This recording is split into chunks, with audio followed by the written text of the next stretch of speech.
ऐतिहासिक केन्दुझर राजप्रसाद अतीतरे राजा और महाराज माने एठू समग्र केन्दुझर गड़जात राज्य को शासन करुथिले। तेबे केन्दुझर सहरर पुराणा बजार ठारू प्राय 500 मीटर दूरतार अवस्थित यह राजबाटीटी। दर्शक बंधु डेरी न करी चलतु बुली जिबा ऐतिहासिक राजबाटी केन्दुझरगढ़।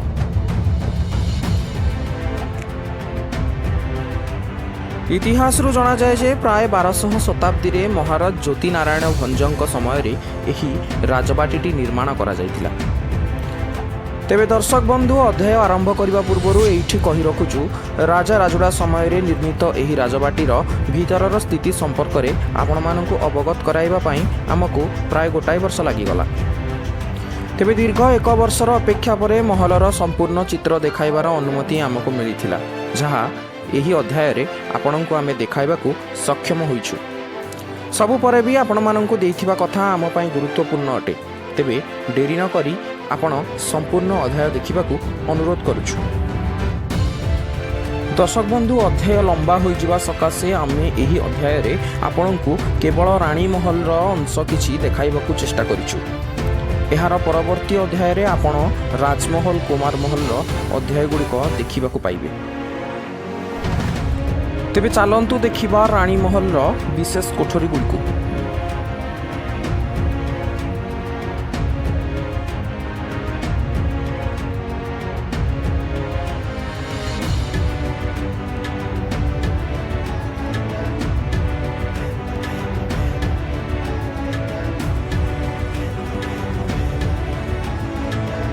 तेबे यही जो कोठरी आपण देखुचंती एहा रानी महलर प्रवेश कक्ष बा मुख्य द्वार थिला।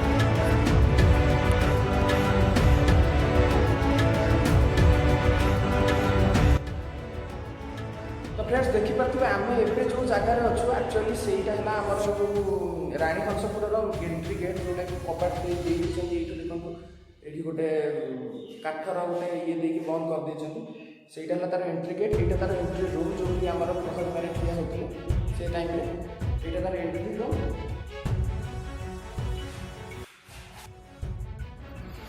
एहा थिला रानी हंसपुरर गोशाला, अश्वशाला और हस्तीशाला। कह जाए कि सही समय रे एही राजकीय पशुगुड़ी को प्रतिदिनर रक्षणबेक्षण पाई राजा स्वतंत्र गौड़ संप्रदायर एक परिवार को अनुमति प्रदान करथिले। तेबे हस्ती मानकर रक्षणबेक्षण पाई महांत श्रेणीर किछि लोक मानंकु अनुमति देइथिले राजा, जेउ मानकर वंशधर एबे मध्य पुराणा बजार ठारे बसवास करुछंती। परे परे देखंतु एहा थिला रानी हंसपुरर रोषशाला, जेउठारे नानादी व्यंजन मिष्टान्न आदि राजांक उद्देश्य रांधुथिले महाराणी। तेबे परे परे देखंतु एहा थिला रानी महलर दासी मानक पई शौचालय गृह। एइठु जना पड़े जे सेतेबेले राजा साधारण दासीटीए हेले मध्य नारी जाति को केते सम्मान जनाउथिले। दर्शक बंधु आपनको विश्वास हेबो नाही जे एही रानी महलर गढ़णी शैली एते सुंदर थिला, आमे ताहा भाषारे वर्णना करिबा संभव होई पारु नाही।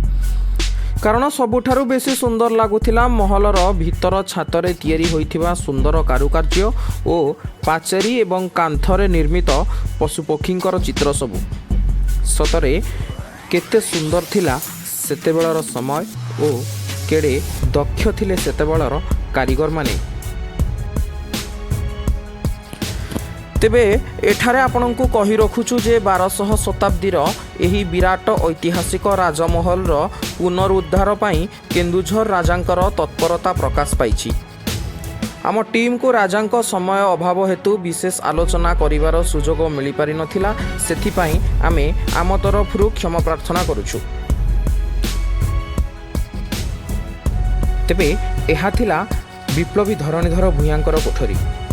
राणीमा तांको निजर पुओ भावे रखी एही कोठरी तांको नारे नामित करथिले।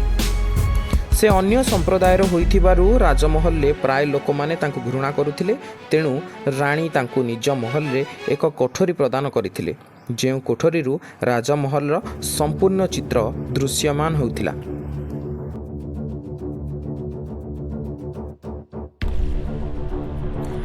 ପରେ ପରେ ଆମର ନଜର ପଡ଼ିଥିଲା ରାଣୀଙ୍କର ଅଙ୍କନ ପରିଚାଳକ କୋଠରୀ ବା ଡ୍ରଇଂ ରୁମ୍ରେ।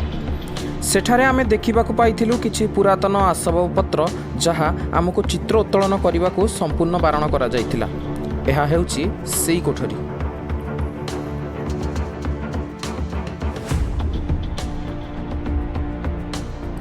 ଏହା ଥିଲା ରାଣୀଙ୍କର ଶୟନ କକ୍ଷ।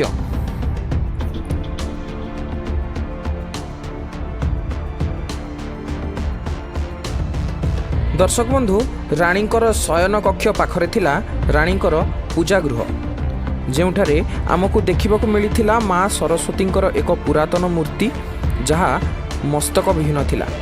सतरे मूर्तिटी खूब सुंदर थिला। तेबे सेही गृह को लगी एपरी एक गृह थिला जहा आमे जानि पारि नथिलु सेही गृहटी केउ उद्देश्य रे व्यवहृत हेउथिला। से कोठरीटी किछि बादुड़ी माने निजर बसा करथिले आमे एहा देखिथिलु। तेबे दर्शक बंधु, कहा जाय कि एही कोठरी रे एक गुप्त सुड़ंग अछि जहा केन्दुझर सिद्धमठ ठारे समाप्त होईछि। आपातकालीन और युद्धकालीन परिस्थिति रे एहार व्यवहार शत्रु मानक ठारू रक्षा पाइबा पई करा जाउथिला। दर्शक बंधु, किछि कोठरी रे कोलप साहाय्य रे नाली कपड़ा गुड़ा जाई बंद रखा जाइछि। तेबे काहींकि नाली कपड़ा बंधा जाइछि ताहा आज भी रहस्य घेରରେ रहिछि। आपण देखि पारथिबे ई जो जंजीरटारे गोटे कोन बंधा हेछि, गोटे पूजा करिकि बंधा हेछि।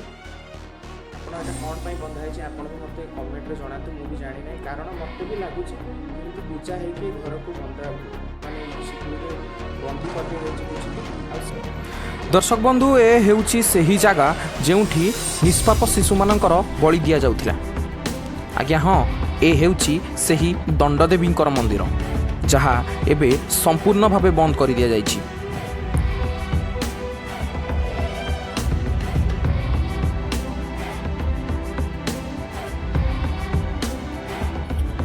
दर्शक बंधु, एही जेउ पहाच आपण देखुछंती एही बाट देई छात ऊपर को जीवा पई रास्ता रहिछि।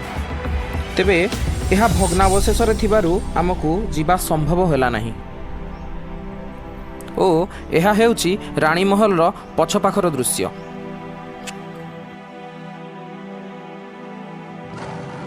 टिके नजर पकांतु एही पुरातन भग्न अवस्था रहिथिबा कुओटी रे, जहार जल को सेतेबेलर पानीय जल रूपे व्यवहार करा जाउथिला। ताहा एबे भी सेही पुराना स्मृति को जाबुड़ी धरी रखिछि।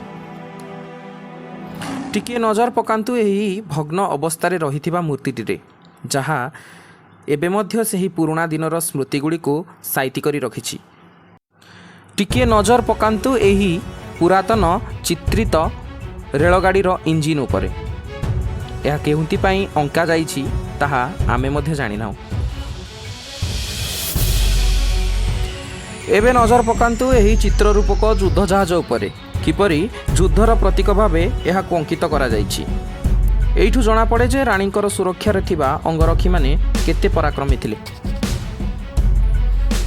एबे देखंतु एही कांथरे निर्मित सेही पशुपक्षींकर चित्र सब केते। आशा करिबि एही अध्याय आपनकु निश्चय भावे भलो लागिथिबो। जदि भलो लागिछि आपनकर मतामत कमेंट माध्यम रे हमकु जणांतु। भलो लागुथिले वीडियो को लाइक करी चैनल को सब्सक्राइब करि दियंतु। आगामी राजमहल और कुमारमहल वीडियो को आपण मानक भल पाइबार अपेक्षा रहुछि। नमस्कार।